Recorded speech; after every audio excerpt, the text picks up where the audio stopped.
여러분, 에스라는 포로 귀한 시대에 쓰여진 책이고, 그리고 에스라는 10장으로 되어 있습니다. 그렇게 길지 않은 책이죠. 에스라 3장은 이제 우리 머릿속으로 그려봐야 됩니다. 유대인들이 고향 땅으로 돌아와서 이제 첫 예배를 드리는 장면이 3장입니다. 머릿속에 그리시고요. 그렇다면 폐허가 된 고향 땅에 돌아와서 예배를 드릴 때 이들은 과연 어떤 예배를 드렸을까 궁금하지 않습니까? 자, 배경을 보면 1절을 같이 읽어볼게요. 시작. 이스라엘 자손이 각자의 성읍에 살았더니 일곱째 달에 이르러 일제히 예루살렘에 모인지라. 아멘. 자, 여러분, 1절에서 중요한 단어가 일제히라는 단어입니다. 자, 머릿속에 기억을 하시면서, 자, 지난주 2장에는 분명히 그들의 명단과 숫자가 기록되어 있었죠. 이제 고향 땅으로 이제 출발하기 전에 이런 이름과 숫자들이 기록되어 있었습니다. 그들이 이제 정착해서 고향 땅에서 어느 정도 시간이 흘렀는 것 같은데요. 그래서 성읍에 살았더니 일곱째 달에 이르러 일제히 예루살렘에 모였다고 말씀하고 있습니다. 주목해야 될 단어가 아까 일제히라고도 있는데 또 봐야 될 건 일곱째 달입니다. 일제히 예루살렘에 모인지라 하며 일곱째 달이라는 것은 유대인들의 원력에 보면 굉장히 중요한 달이었습니다. 왜냐하면 이 일곱째 달에는 특별한 절기가 예배가 가장 많이 있었기 때문이죠. 어떤 절기가 있었는지 화면을 잠깐 보시면은 나팔절이 있었고 대속죄가 있었고 가장 중요한 초막절도 이 달에 있었습니다. 초막절 같은 경우는 이거죠. 이스라엘 백성들이 출애굽하고 나서 초막을 짓고 살았는데 조상 출애굽의 여정을 기억하면서 몸으로 체득한 절기가 초막절이라는 것이죠. 그래서 그 후손들이 그것을 유산으로 물려주기 위해서 지키는 절기가 초막절입니다. 그러니까 이 7월 일곱째 달에는 나팔절이 있었고 대속제일이 있었고 초막절이라는 아주 중요한 절기들이 있었습니다. 자, 그 후손들이 기억으로 유산으로 남기기 위해서 지키는 절기였는데요. 구속사적으로도 굉장히 중요한 달이 일곱째 달이었습니다. 그런데 그들이 예루살렘에 모였는데 아까 첫 단어 기억하시죠? 어떻게 모였죠? 일제히. 자, 그냥 예루살렘에 모였다 이러면 될 것 같은데 일제히 모였다. 저는 이 단어에 굉장히 집중해서 보았습니다. 왜 예루살렘에 모였다 이러지 않고 일제히라는 단어를 썼을까요? 일제히라는 단어에는 이런 뜻이 있습니다. 같은 마음, 다시 말하면 한 마음, 다시 말하면 한 사람처럼 움직였다는 거예요. 아무리 많은 백성들이 있어도 그들이 한 마음이 되어서 같은 마음으로 움직였다는 뜻입니다. 저는 이 단어를 보면 참 중요한 것을 발견했습니다. 우리가 신앙생활을 하다 보면 신앙의 배경이 전부 다 다르지 않습니까? 어떤 분은 처음부터 순복음 교회에서 자라나서 그냥 부르짖고 기도하고 박수치고 이런 기도하는 게 익숙한 사람이 있고, 어떤 분은 장로교에서 아주 조용한 교단에서 교회에서 신앙생활을 하신 분은 묵상 기도하는 것이 그게 익숙하신 분이 계셔요. 자, 여러 다양한 배경들이 있습니다. 성격도 다르고 또 여러 가지 생각들이 다른 사람들이 모여 있는 곳이 교회라는 것이죠. 뜻이 다를 수가 있습니다. 그렇지만 오늘 말씀에서 하시는 것은 교회의 머리가 누구시냐라는 거죠. 누구십니까? 예수 그리스도시죠. 예수 그리스도가 교회의 머리십니다. 우리는 성령 안에 하나로 묶여진 존재입니다. 그래서 이것을 하나님의 말씀에 근거해서 교회에서 어떤 것을 결정을 하면 내가 또 여러분들이 우리 모두가 다양한 견해가 있다 할지라도 어떤 자세가 필요하다고 되어 있죠? 일제히 한 마음이 되고 같은 마음이 돼서 하나로 움직이는 것이 중요하다는 겁니다. 원팀, 하나된 마음이죠. 교회는 한 사람처럼 움직일 수 있는 그런 자세가 필요합니다. 특별히 하나님의 교회, 쓰임받는 교회일수록 같은 말, 같은 마음, 같은 뜻으로 하나 되는 건 굉장히 중요하다는 것입니다. 교회가 어떤 일을 앞두고 어떤 행사를 앞두고 있을 때도 우리의 견해가 다르고 생각이 다르더라도 교회에서 이것을 결정했다면 한 마음 한 뜻이 되는 것, 이것이 중요하다는 것이죠. 그래서 일제히라는 원문적인 의미가 뭐냐면 한 사람처럼 움직였다라는 거예요. 한 사람처럼. 군대에 가면은 훈련소에서 사열 훈련을 합니다. 제식 훈련을 합니다. 자, 앞으로가 똑같이 움직여요. 좌양자 똑같이, 뒤로 돌아가. 정말 멀리서 보면 똑같이 움직입니다. 그런데 그게요, 그냥 되는 게 아니었어요. 처음에 제가 해군에 훈련소에 입소를 하니까 경상도 팔도 사람이 다 모였으니 억양도 달라, 말투도 달라, 생활도 달라. 그런데 이들이 어떻게 하나 될 수 있을까? 일단 맞으니까 하나 됐고요. 그 다음에 이 훈련을 얼마나 이 반복적으로 하는지 몰라요. 왜냐, 이걸 통과해야 밥을 먹을 수 있고 이걸 통과해야 잠을 잘 수 있으니까 모일 때마다 늘 앞으로 걷는 것, 좌양자 우양우 뒤로 돌아 늘 하는 거였지만 나만 잘해서 되는 것이 아니라 모두가 같이 해야 되니까 엄청난 자기 절제가 필요했고 훈련이 필요했다는 거예요. 또한 반복을 통해서 만들어졌다는 거죠. 이것이 공동체 이론으로 굉장히 중요한 부분입니다. 그러니까 히브리인들이 고향에 돌아와서 이들이 정착해져 가는 과정에 가장 해야 될 일이 얼마나 많이 있었겠습니까? 그럼에도 불구하고 어떤 한 문제에 관해서는 어떻게 움직였다고요? 일제히. 어떤 한 문제에 대해서는 한 마음으로 하나 되어서 움직였다는 것입니다. 그 문제, 그 하나가 무엇이었을까요? 예루살렘에 모였을 때 한 마음으로 모였는데 왜 모였을까요? 바로 성경은 그 이유를 2절에서 이렇게 설명하고 있습니다. 시작. 요사닥의 아들 예수아와 그의 형제 제사장들과 스알디엘의 아들 수룹바벨과 그의 형제들이 다 일어나 이스라엘 하나님의 제단을 만들고 하나님의 사람 모세의 율법에 기록한 대로 번제를 그 위에서 드리려 할세. 아멘. 자, 이제 감이 좀 오시죠? 우리가 지난주 2장을 볼 때는 명단을 잘 생각을 한번 해보면 누가 먼저 나왔냐면 수룹바벨이 먼저 나왔어요. 그 다음에 예수아가 나왔죠. 예수아는 제사장이었습니다. 자, 이 수룹바벨은 왕의 혈통으로 정치인이었습니다. 그러니까 이 수룹바벨이 2장에서 이 백성들을 이끌고 올 때는 정치적인 리더십이 필요했고요. 3장에 딱 들어와서부터는 이제 아론의 혈통으로 제사장이 필요했다는 거예요. 포로로 잡혀 있을 때 그 돌아오는 사람은 정치적인 역량이 필요했기 때문에 수룹바벨이 이름이 2장에서는 먼저 있었고요. 오늘 본문을 보니까 수룹바벨은 예수아 뒤에 기록되어 있습니다. 자, 여러분, 히브리인들의 리더십에서는 이런 부분들이 참 중요한 개념이었습니다. 히브리인들은요, 이름을 쓸 때 나이가 많다고 아니면 직함에 따라 먼저 써주고 뒤에 쓰고 이러지 않았어요. 우리가 참 배워야 될 점이 뭐냐면 그때 예를 들면 이 청소년 월드캠프도 했고 이번에 단기 비전 트립을 가고요. 또 나중에 교회 여러 가지 행사를 할 수가 있어요. 그러면 리더십이 바뀔 수가 있지 않습니까? 다시 말하면 히브리인들은 나이나 성별이나 직함 따라 쓰는 것이 아니라 그 당시 리더십의 중요한 사람을 먼저 기록을 했다는 것입니다. 예를 들어 말씀드렸듯이 우리가 선교를 가게 되면 선교팀장, 위원장 이름이 앞서고 있고 또 선교 시즌이 끝나면 이분은 다른 일을 할 수 있어요. 우리 교육부서도 재정도, 우리 운영위원회도 마찬가지로 다른 여러 가지를 할 수 있습니다. 그러나 교회에서는 이걸 가지고 내가 작은 일을 한다고 강등당했다 이런 일이 없다는 거예요. 왜냐? 모두가 주님 앞에서 귀한 일이기 때문에, 주의 일이기 때문에 그래요. 그래서 교회에서는 모두를 수용할 수 있는 태도가 필요하다는 것입니다. 자, 3장으로 넘어와 보니까 누구의 이름이 가장 먼저 있냐면 예수아라는 사람이었어요. 예수아는 말씀드렸듯이 제사장입니다. 그러면 이들이 예루살렘에 모였는데 일제히 모여왔습니다. 무엇 때문에 모였을까요? 예배 때문에 모였다는 거예요. 자, 여러분, 일제히 한 마음으로, 참 중요한 부분인데요. 수십 년을 떠나 있었던 이 땅, 고향 땅에 정착하는 과정은 아마 쉽지 않았을 겁니다.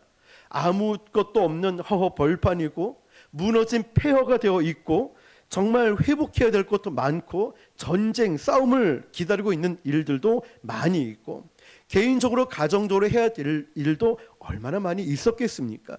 그런데도 뭐에 관에서만큼은 한 사람처럼 움직였을까요? 예배라는 거예요. 예배. 개인적으로 할 일도 엄청 많았지만 뭐에 관해서는 한 마음으로 움직였다고요? 예배라는 거예요. 예배에 관해서만큼은 한 사람처럼 움직였다는 거예요.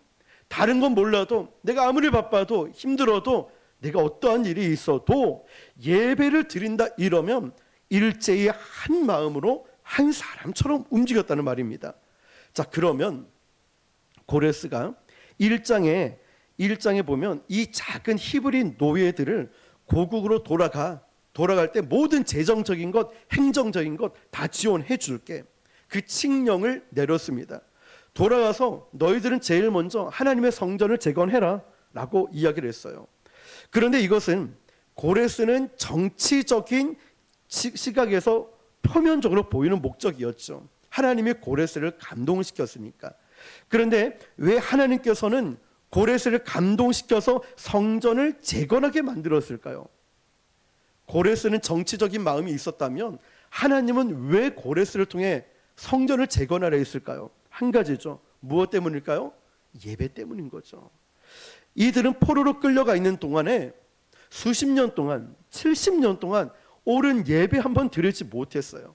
그런데 이들이 고향으로 돌아왔더니 어떤 일이 일어났냐면 6절을 볼까요? 시작. 일곱째 달 초하루부터 비로소 여호와께 번제를 드렸으나 그때 여호와의 성전 지대는 미쳐 놓지 못한지라. 아멘. 자, 여호와께 번제 예배를 드렸는데 그때 여호와의 성전 지대, 이 무슨 말이냐면 성전의 기초도 놓아져 있지 않는 거예요.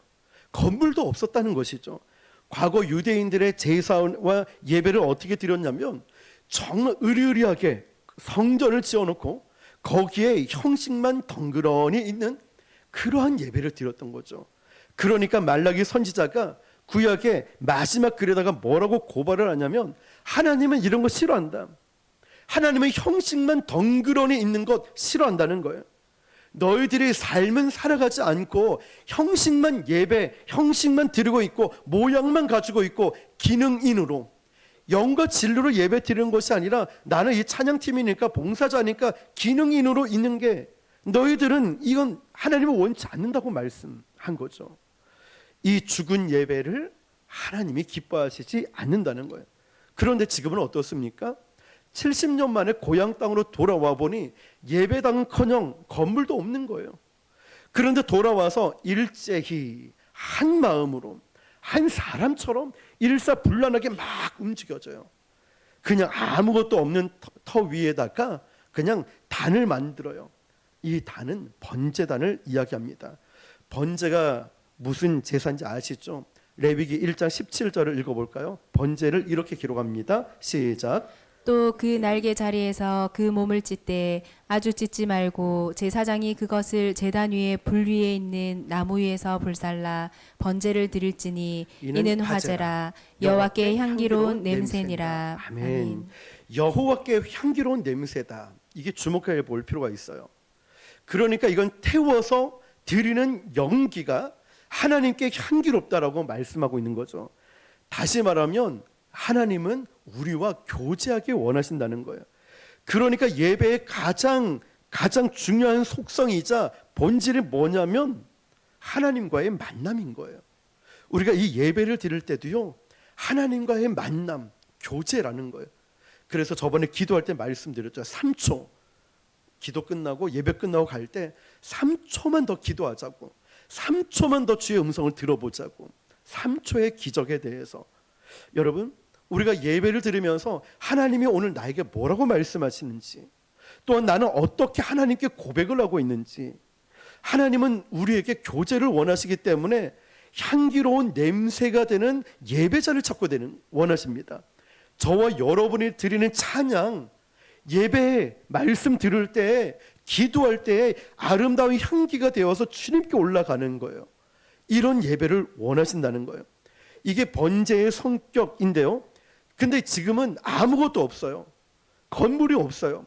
성전 지대도 놓지 못한 상황이라는 거예요. 덩그러니 폐허가 된 땅바닥에 그냥 단을 하나 만들어 놓고 거기에 번제를 드리는 거예요. 계속해서 매일 번제를 드려요. 어떻게 해요? 일제히 한 마음이 되어서. 아니 왜 이렇게 합니까? 아이고 이 바닥은 좀 그렇지 않아요? 이런 것 없이 한 마음이 되어서 예배 드릴 때는 같이 움직였어요. 여러분, 이게 뭐를 의미하고 있을까요? 예배는 어떤 시설을 갖추거나 어떤 공간이 본질이 아니라는 거예요.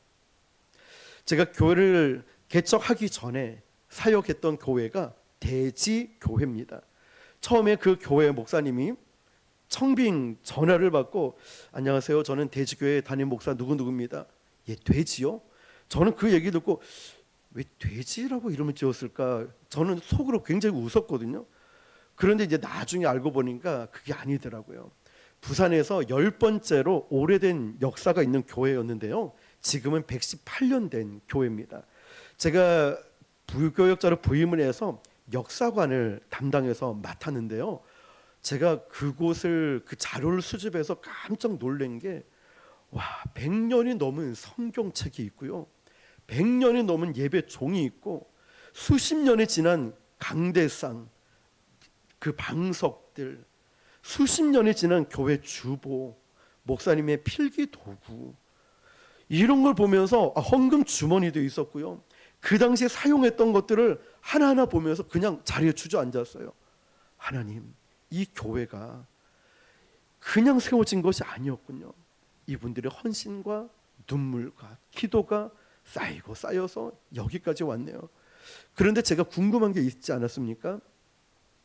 왜 돼지교회라 했을까? 저는 착각해서 돼지인 줄 알았지만, 꿀꿀이 돼지인 줄 알았지만 그게 아니라 돼지라고 했길래 보니까, 이제 찾아보니까 100년 전에 강서구 대저동에 사시는 분들이 이제 예수를 믿고 교회를 다니는데 어디를 갔냐면 낙동강을 건너서 구포교회를 간 거예요.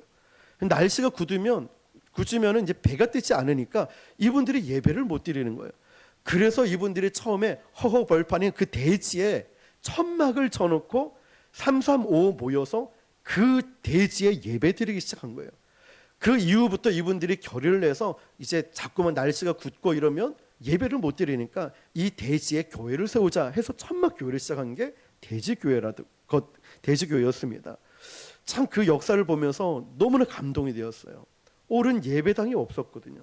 그리고 그 전에 사역했던 순복음 안락교회도 외국 선교사님에 의해 세워졌는데, 그 교회도 천막으로 교회가 시작이 되어서 지금 크게 건축해서 교회가 되어 있지 않습니까? 교회가 세워지는 거 보면은, 여러분, 사람이 본질에 눈이 뜨면은 비본질적인 건 의미가 없어집니다. 우리가 진짜 예배에 집중하고 우리가 예배에 목숨을 건다면 비본질적인 거는 그렇게 중요하지 않다는 거예요.